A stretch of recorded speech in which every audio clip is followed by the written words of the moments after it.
છે, તથાપિ એટલે આપણા ત્યાં સત્કાર્યવાદ જ સ્વીકારવામાં આવ્યો છે. બ્રહ્મનો જે કંઈ પણ પરિણામ છે એ બધું સત્કાર્યવાદ છે.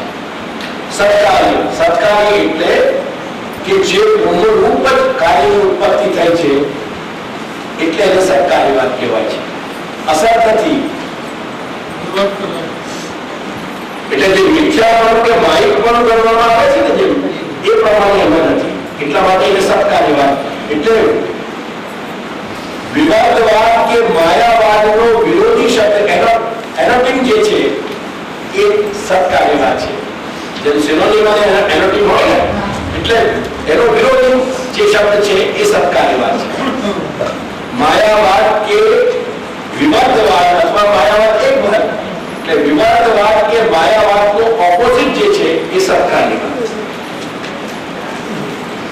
તથાપિ દ્વૈત બંધ નથી. એટલે દ્વૈત પણ નથી એમાં. યત્ર યતો યસ્ય શ્રીમદ ભાગવતનો શ્લોક છે 85મા અધ્યાયનો. સાધનમ ભગવાન સાક્ષાત પ્રધાન પુરુષેશ્વરા.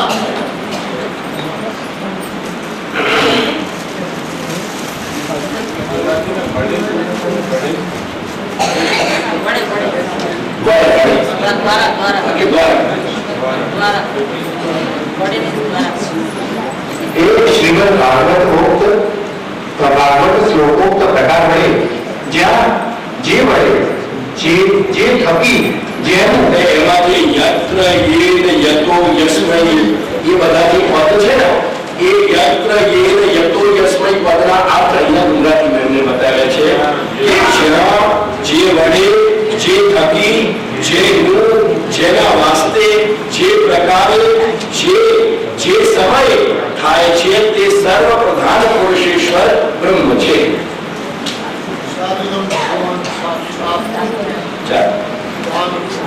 સર્વ વિભક્તિનો અર્થ સર્વ પ્રકારનો અર્થ સાક્ષાત બ્રહ્મ જ છે.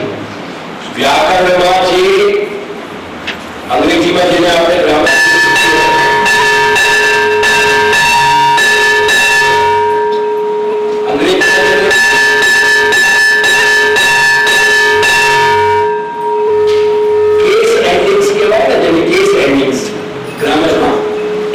સંસ્કૃતમાં કારક કહેવાય અને એનું બીજું નામ છે બોલચાલની ભાષામાં વિભક્તિ.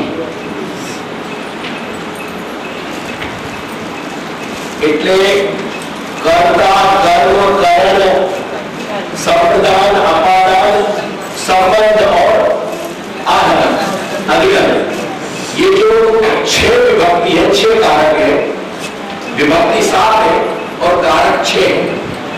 उन हर कारक में तो कर्ता कर्म करण ये सब जो केस है एंडिंग्स है जो ये कारक है इन कारकों से जो मीनिंग निकल रहे हैं इन अदर वर्ड्स भाषा में जितने भी कारक हैं वो कारक जो है वो एक तरीका से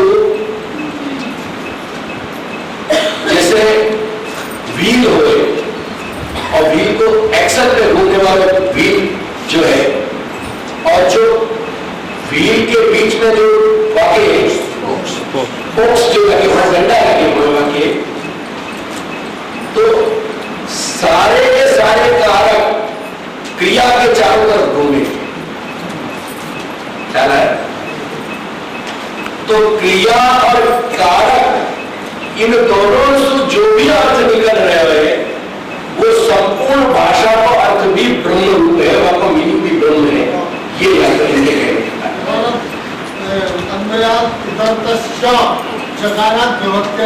भगवान किसी सूचिता अर्थ करके बताया जरूर नहीं अर्थ करके यही बताया क्या बात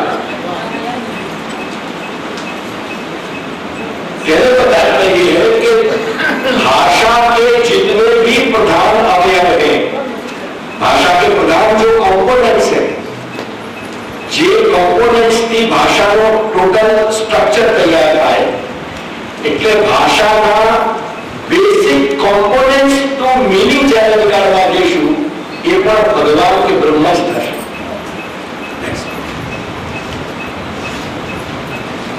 न्याय उपब्रह्मी सर्व वेदांत प्रतिपादित निखिल धर्मयुक्त ब्रह्म છે.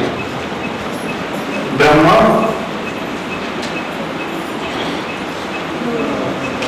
અનવગાહ્ય મહાત્મ્ય છે. બ્રહ્મનો મહાત્મ્ય એવો છે કે જેનો આપણે અવગાહન ન કરી શકીએ. એટલે જેમાં जब अपन गोता लगा के जाके तब को स्पर्श नहीं कर सके वो आधा अवगाहनीय. अवगाहन करना नहीं गोता लगाना. पानी में अपन कूदे तालाब में या नदी में अपन मतलब अवगाहन. और अपन वाक्य नीचे तले तक पहुंच जाता तक वाको मतलब पूर्ण अवगाहन. तो ब्रह्म को स्वरूप ऐसा है कि जाको अपन अवगाहन नहीं कर सके. वाको कह रहे हैं कि ब्रह्म અનવગાહ્ય મહાત્મ્ય છે. એમનો મહાત્ શબ્દમાં એને જાણી ન શકાય. આવું પેલું નથી.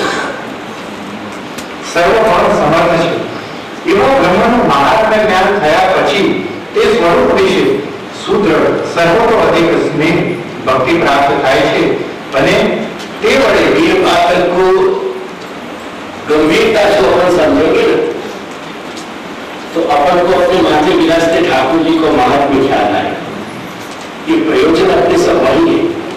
और जानिए जो भी अपना हल्को फुल्को आशीर्वाद वो अलग बात है, पर इन सारे 16 पॉइंटन को बराबर गंभीरता से समझिए. जितने पॉइंट्स यहाँ चल जाए उन पॉइंट्स को रात्रि को जाके अथवा सुबह दूसरे दिन यहाँ बैठने से पहले कल इनको एक बार 2-4 बार अच्छी तरह 1-2 बार देखिए. अपन यहीं तक चलाएंगे, आगे को सेक्शन हम कल चलाएंगे. इनको 16 दिन हो तो वास्तव में 16 दिन आए पंडित जी. ये एक विषय 1 महीना का विषय है. आप 1 दिन को कहा कह रहे हैं? 1 दिन 1 महीना का विषय है. ब्रह्म की सर्वधर्म रूपता सिद्ध करती हो तो महीना भर यह प्रवचन चले तब आपको थोड़ा अंदाज आएगा. ब्रह्म का बात नहीं रहे तो इन सब बातों को बराबर जानिए. બ્રહ્મનું મહાત્મ્ય જ્ઞાન થયા પછી તે સ્વરૂપ વિશે સુદૃઢ સર્વોપધિક સ્નેહ ભક્તિ પ્રાપ્ત થાય છે અને તે વડે ઇતરથી નહીં મુક્તિ થાય છે. શ્રવણ મનન નિધિધ્યાસન રૂપ અંતરંગ અને शब्द વગેરે સાધન વડે जिन शब्दवादी को मतलब है अपने इंद्रिय रूप की अश्व यानी घोड़ा पे कंट्रोल रखना.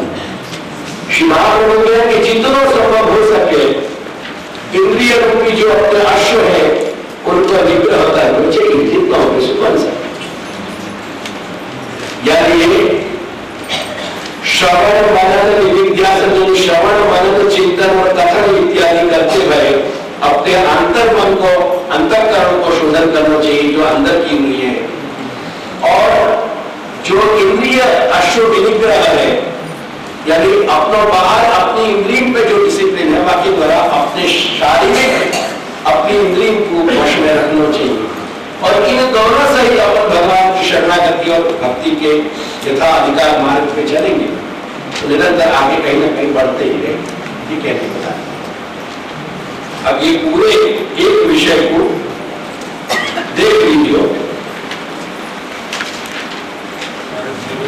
साधन वडे चित्त शुद्ध थता स्वयं आविर्भूत स्वप्रकाश स्वरूपમાં સાયુજ્ય રૂપ પરમ પુરુષાર્થ સિદ્ધ થાય છે એમ વૈદિક શાસ્ત્ર મર્યાદા છે. तो अपना ब्रह्म सर्व धर्मवत्व जो टॉपिक है वो एक टॉपिक अपना पूरा हो गया. अब कल अपने को ये रिमेनिंग 15 टॉपिक है वो अपन कंप्लीट कर लें. बाद में अगर कदाचित शाम को देंगे भाई तो अपन का 9-9:30 बजे तक भी खींचेंगे क्योंकि आपको कल पूरा टॉपिक पूरा होना चाहिए. ठीक है. अब यहाँ पे तुम्हारे 2-3 शब्द रह गए पूरा लिख के रेफरेंस दे दो. अभी आप अगर समझ नहीं निकाल रहे ये हमारे विधान ये विधान इत्यादि जो 2-3 शब्द के रेफरेंस से लिख सकते. और आज आपको पूरा जबकि रीडिंग कर ली जो अपने हिंदी का पाठ पूरा चलेगा के साथ आपको मालूम क्या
क्योंकि वो हमेशा आपको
अस्माकं सर्वदा स्वतः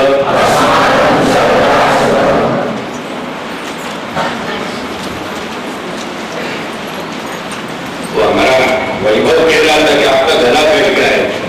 उनके लोग बात तो दिलो दिमाग भी बैठ जाते हैं, या गला ही बैठा है, दिमाग तो नहीं बैठा है, ऐसी क्या बात है।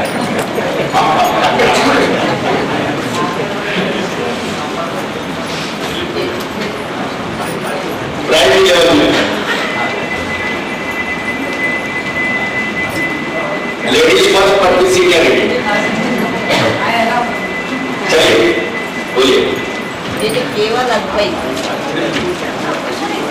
बोलिए। और शुद्ध अद्वैत। आप जिस तरफ बैठी हुई है ना बैठा बैठी उस तरफ का पान मेरा थोड़ा सा रजा पे छोटी पे इसलिए थोड़ा वॉल्यूम बढ़ा के हुई है।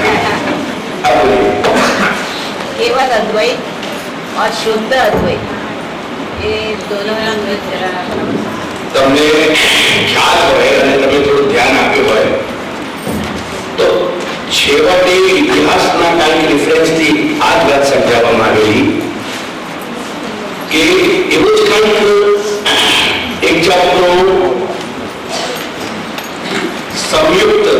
મળેલો પ્રયોગ ભૂતકાળમાં થતો હતો.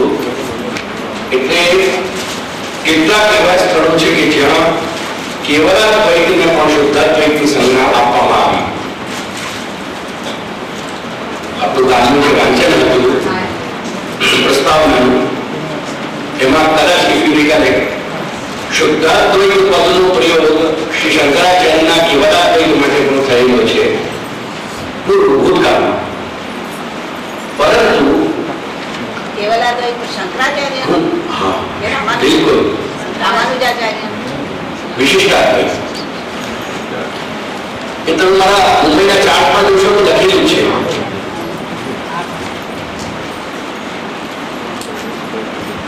એટલે પરંતુ ઉત્તર કાળમાં છેલ્લા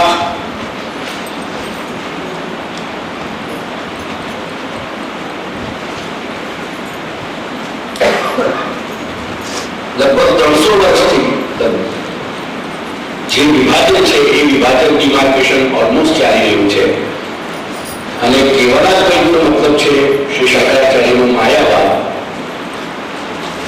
અને શુદ્ધાદ્વૈતનો મતલબ છે શ્રી મહાપ્રભુનો બ્રહ્મવાદ.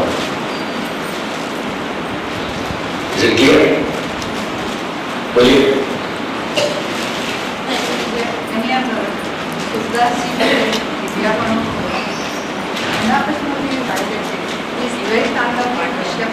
कटाक्ष बनने में अपनी विफलता को स्वीकारने के